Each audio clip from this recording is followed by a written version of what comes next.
amor que me encontrou entre a galera. Caneta azul, azul caneta azul, amarrada com a letra. Caneta azul caneta azul, amarrada com a letra. A professora, ela veio brigar comigo, porque...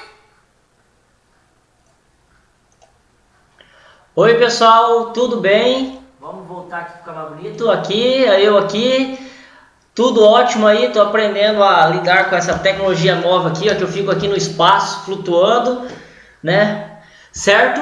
Pessoal, vamos lá então. Essa videoaula nossa hoje será sobre os afrodescendentes. Então nós estamos vendo na live segunda-feira, agora passado dia 4, sobre a população indígena. Certo? Então na live da próxima semana, de segunda-feira, nós vamos falar um pouquinho mais, vamos ver lá o que tem de atividade e vamos conversar aí, beleza? Então hoje nessa videoaula vamos ver sobre os afrodescendentes. Quem são os afrodescendentes? São populações, né, de origem africana, beleza? Quem que esse pessoal, quando que eles vieram, quem veio, de onde veio? Beleza? Então, de várias partes da África, lá a partir de 1530, essa população chegou e nós veremos o porquê que esse pessoal veio, beleza?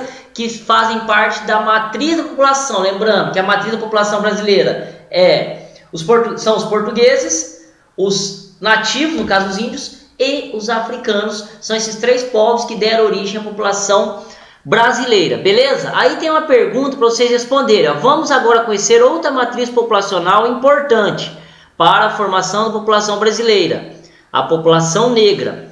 Você conhece a nossa cultura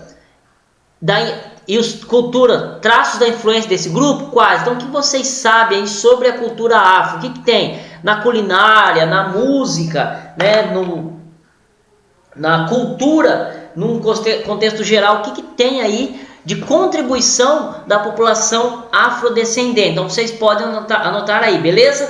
Então vamos aí um breve histórico. O que aconteceu? Lá quando os portugueses chegaram para colonizar aqui nosso território, eles viram que no Brasil, por ser um país tropical, um país quente, digamos assim, o produto que se encaixaria para a produção seria o açúcar, a cana de açúcar, para a produção do açúcar para ser vendido lá na Europa, certo? Então precisava-se de mão de obra. Por quê? Porque precisavam alguém para trabalhar. O que eles fizeram? Eles começaram, os portugueses, irem na África trazer escravos. Eles chegavam lá e pegavam esses escravos? Não. Como que funcionava?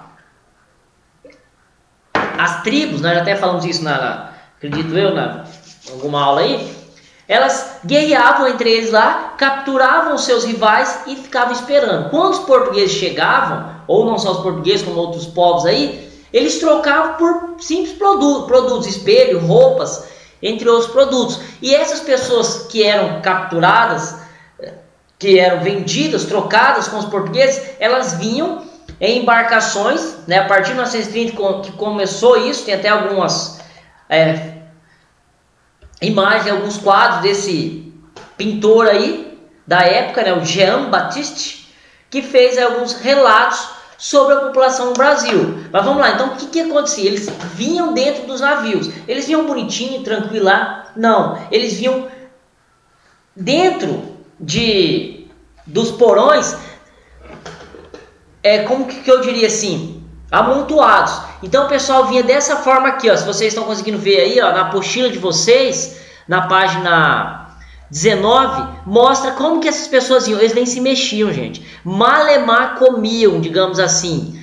Então, olha a situação que eles vinham sentados. Muitos não existiam e morriam, né? Então eles eram tratados apenas como uma simples mercadoria. Eu chegava lá num porto africano, levava mercadoria, trocava por escravo, que também era considerado uma mercadoria. Então essa população afro que veio para o Brasil veio nessa condição de escravo. Então falar foi imigração? Imigração não. Por quê? Porque imigração é de forma espontânea. Então eles foram obrigados a vir para cá. E eles vinham e tinham que o quê? Viver no regime de escravidão. Trabalhar dia e noite, trabalho exaustivo, alimentação péssima, porque o pessoal, os senhores de engenho, os donos deles, não estavam nem aí, eles eram tratados igual animais, igual mercadoria. No entanto, que algumas comidas que hoje a gente escuta, faz mal tal coisa, manga com leite.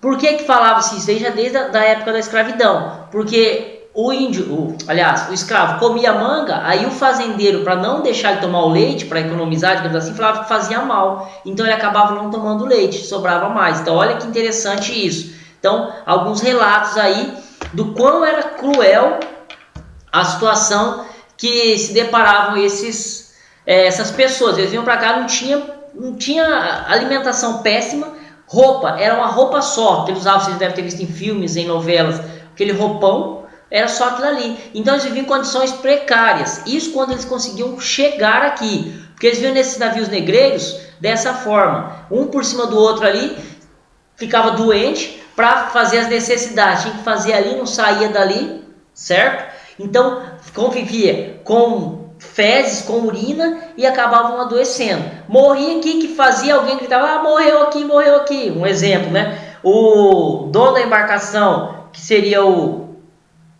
traficante, digamos assim, de escravo, a pessoa que levava, comprava, o comerciante de escravos, ele lá tirava aquele cadáver, ou nem ele tirava, mandava os africanos, pessoal que estava ali, na condição já de escravo, tirar aquele corpo e jogar no mar. Então muitos, imagina, familiares morriam, jogavam lá e sem saber para onde que eles estavam indo. Então olha que situação triste que viveram essas pessoas em navios apertadíssimos, em condições péssimas de calor, chegavam até o nosso país, certo? Tem até aqui um poema do Castro Alves, que eu vou ler para vocês, que essa minha voz bonita, que diz o seguinte: era um sonho dantesco, o tombadilho, que das luzernas avermelha o brilho, em sangue a se banhar, tinir de ferros, estalar de açoite, legiões de homens negros como a noite, horrendos a dançar,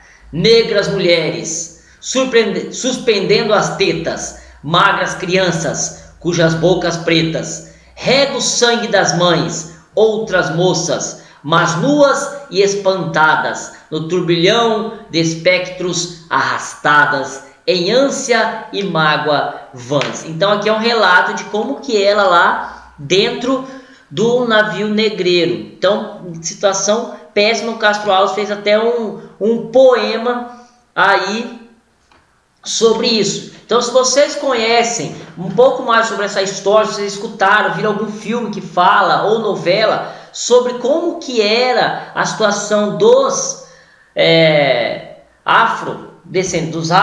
africanos que vinham para o nosso país, vocês podem colocar nesse espaço aqui na página 20, certo? Então, nós temos aí algumas figuras de pessoas da época, de povos negros que vinham. Então olha a cara sofrida que tinha essas pessoas. Então aqui, escravo negro no Rio de Janeiro em 1864, Brasil, fotografia de Augusto, coleção Gilberto Ferres. Escravo de turbante em 1867 no Brasil, escravo Brasil fotografado em 1865. Pessoal, então o semblante dessas pessoas é um semblante triste.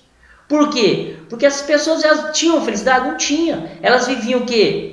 Em condições precárias, tendo que trabalhar 8, 10, 12 horas por dia, certo? E se desobedecesse, era chicotada, ia pro tronco, amarrava lá e chicote. Então imagina como que era a vida dessas pessoas aí, tendo que se sujeitar a essa situação. Por quê? Porque viviam num regime de escravidão.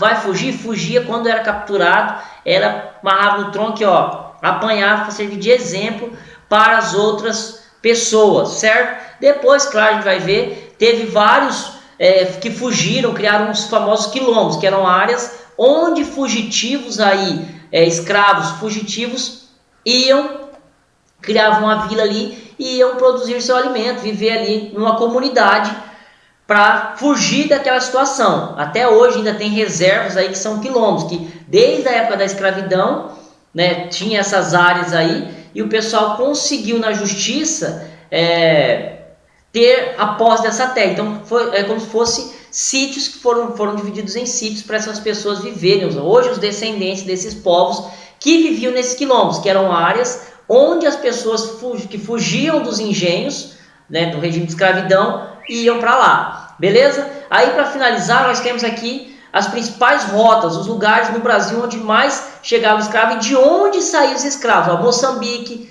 Benguela, Cassange, tudo na África. Então eram povos africanos que vinham para cá, beleza? Então nós finalizamos aí essa nossa videoaula, beleza? Essa videoaula é correspondente a essa semana. Segunda-feira nós temos a nossa live e depois na quarta tem aí a nossa outra videoaula, beleza? Um forte abraço, fiquem na paz.